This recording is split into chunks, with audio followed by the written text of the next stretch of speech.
Welcome back to Talk Solent. Joining me on the sofa today from the world of broadcast journalism, it's Chris Ryder. From community volunteering, it's Hayley Hamlett. And from the world of thespians, it's Dan the Hill. Now then, Dan, I'm actually going to start with you. Firstly, your T-shirt, what does it mean? We asked him. Did you? Yeah, I know. It doesn't. I don't know. It doesn't mean anything because it's a rugby of some description, which was always my sport of choice. But I couldn't tell you. Really? But yeah. Wow. Yeah. Okay, so we won't quiz you on that, but it does look very nice, doesn't it? Very stylish. I thought it was some sort of statement. Yes, I'm sure someone's going to let us know what that is. Yeah. Okay. So you're the head of drama development for the Bury and also the Bury Theatre and the Point. Yes. So I run a team that look after all of our kind of outreach work from both theatres. So we run a large youth theatre organisation. We have over 100 members, aged between 8 and 21, who take part in weekly sessions and productions and things all throughout the year, of all sorts of different scales. From studio shows, we've taken a group up to the Edinburgh Festival in the past. We do street theatre, so all sorts of different scales Edinburgh of performance. Festival. Exciting job. Yeah.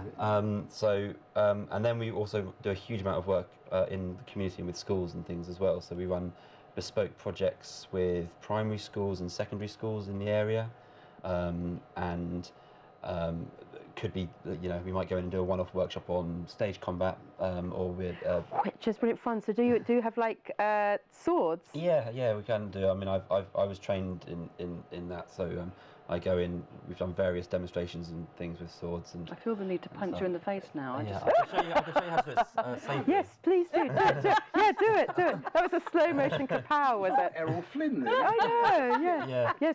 Are you able to do a schmall? Well, I did. Go on. What if I punch you? No, don't punch him because you haven't been trained.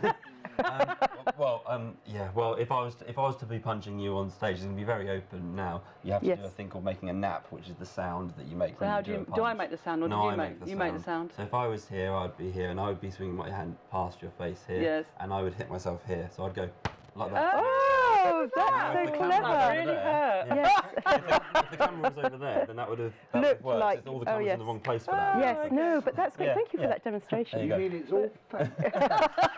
So going in, I mean, I've done stage combat with like really little primary school kids, and it's actually a really good confidence. But are the swords heavier than they are? Well, you use the lighter sabers and foils and things for them, but yeah, like some of them, the bigger. Because I've done stage, I have done stage, been trained in stage combat years ago. I was at Drama Studio London, and they were really heavy, some of them.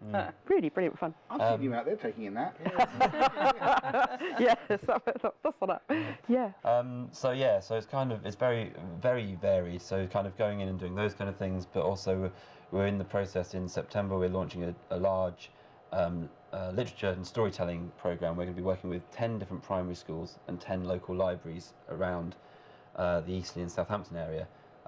And we're developing a brand new mobile app. So young children will be able to contribute to a story that's been written by an author, and their contributions will be put into this app. So when they go and read this app, they can see their like contributions to this bigger story, and they'll be able to go into libraries and access that and stuff. So like the scope of our work is really varied, which is clever, which I really enjoy. But how is that funded then? That's funded through Arts Work and Arts Council England. So they're funding that project along with a raft of other new writing programs that we're going to be running out throughout the rest of the year, where we're going to be encouraging local people who want to try out for the first time, or may to act, to write. Oh, to write. Writing. So that's all about the literacy and the storytelling element. So training writers and young people to learn the skills and things that they need, which they're already learning in primary school, but kind of giving it a forum in which there's an output for them that's quite exciting. It is so exciting because one of my nephews, the youngest one, he's one of several that won a competition, a writing competition, and he was only like 20 words or so, but he was so excited that he had done that. Yeah, and it's amazing even when working with primary school, because we did a pilot of this project, and just going in and saying, your contribution will go on an app, and they're all like, that I can download, an actual app that you can download for free, and that elevates them to a point, to give them that sense of achievement is really wonderful. But of course, what about the others that aren't included if they don't make the make And with this one, everybody will go in. Oh. So everybody who participates in the project will have their contribution. So the whole point of the app is you could type in a child's name and it would be the story with just their contributions, or you could it could be random and it could be anybody's contribution. So the idea is that you could never read the same story twice because there'll be hundreds and hundreds of different versions of the story because of the amount of contributions there are to it. And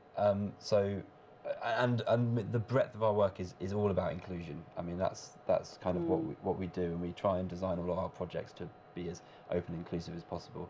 And the same with our youth theatres. There's no auditions to get in, so it's open to absolutely anybody, which creates such a wonderful atmosphere and community because you have somebody who wants to be the next Johnny Depp, and that and they're very focused on that and they want to do that. But there's somebody there who just wants to make friends and enjoy doing it, and that balances the whole thing out really nicely. It kind of gets rid of any egos from the space, and it makes it much more inclusive. And you also mentioned confidence building as well, how much it helps. Yeah, hugely. I think more and more employers are recognising theatre and the arts as something that's important and makes people much more employable. And why would you say that? Why do you think that? Because, well, I know for a fact there's a number of organisations now that put that as a not a requirement, as a recommendation in applications of some theatrical experience, because it makes you more personable. Really? Oh, I'm going to put it on mine.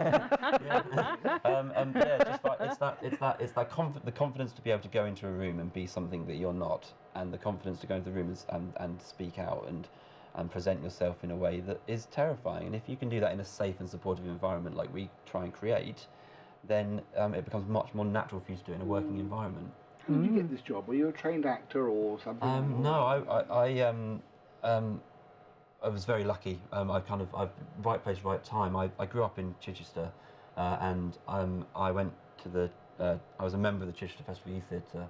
And when I was too old for that, I was given a role, it was called education trainee, and I was paid £30 a month.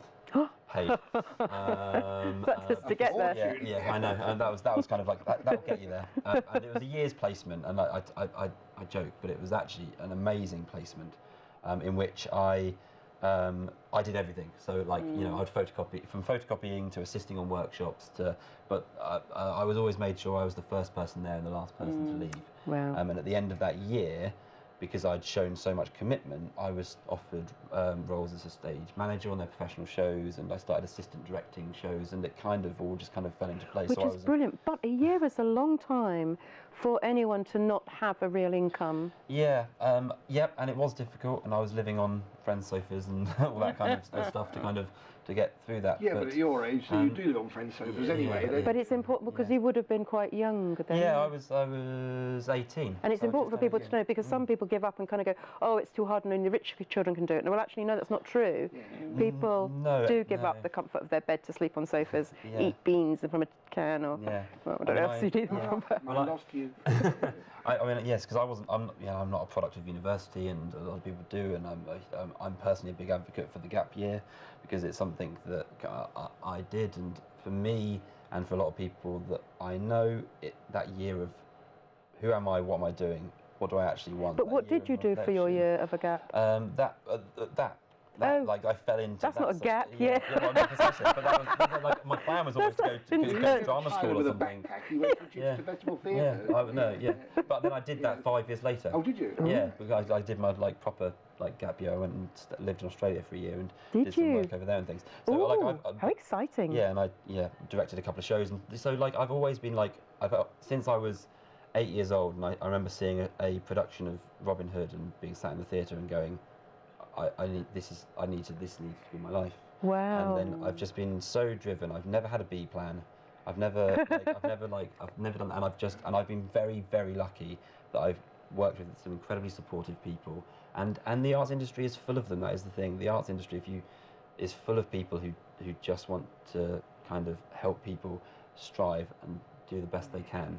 But that's great though. And I've managed to get myself into a position where I can then give that to all the young people that I work with, and I feel very fortunate. I mean, I work with the most incredible young people who are the reason I go and do what I do every day, because they're an inspiration to me. To go into a room of 70 people, we're working on a production at the moment, we've got a cast of 70, and every single one of them brings so much energy and enthusiasm to what they do that you can't not No. want to Well, do it. I'm going to have to ask you, what production are you working on then? We're doing a production of, it's called Alice's Adventures, and it's a new version of Alice in Wonderland that's going to be performing at the end of July, last week of July, and it's a promenade production around the grounds of IBM in Hursley. So the audience follow on foot from location to location, brilliant. and just like they literally follow Alice through the rabbit hole and to all the different locations of Wonderland and the story. And is that sort of accessible to all, or is there it's a difficulties for some? No, I mean everything. We've done these in the past, and even people with mobility problems. We've got like routes in which we can take people. You know, if it's uneven ground, then we make paths so they can still get to all the locations and stuff. You check So, the weather forecast. Wow. it's rain or shine from our perspective. Sorry. Yeah, we think IBM have got a weather machine over their site because it's always glorious sunshine there, even if it's raining everywhere else. So, so we're working on that at the moment. Which is amazing. Well, very briefly, I'm not sure who to start with when we come back to you. Oh, do you, Chris, first? So thespian interests? Thespian, I used to do quite a lot of amateur drama when I was in my teens, mostly light yes. operetta. I used to be a Gilbert and Sullivan man. Wow. Yeah, which you probably never heard of, Gilbert and Oh Sullivan. no, I know. Terribly old, you know, Yes. Gondoliers and the Mikado and Yeoman of the Guard and all Wow. that stuff. So I can still remember some of the songs, and no, I'm not going to. No, I did actually Do they sing take operetta. older volunteers at your theatre? I mean, Yeah, we do. yeah, because I fancy doing a thespian again, so you never know. There you I might go. show up at your doorstep with sword in hand. I'll make sure Is it's a that sword, right? I've Chris. learnt to do the whatnot. Yeah. and that. Yeah. Right, well, coming up, we will find out whether Hayley has any thespian interests, and of course, we'll be sharing news that catches our eye.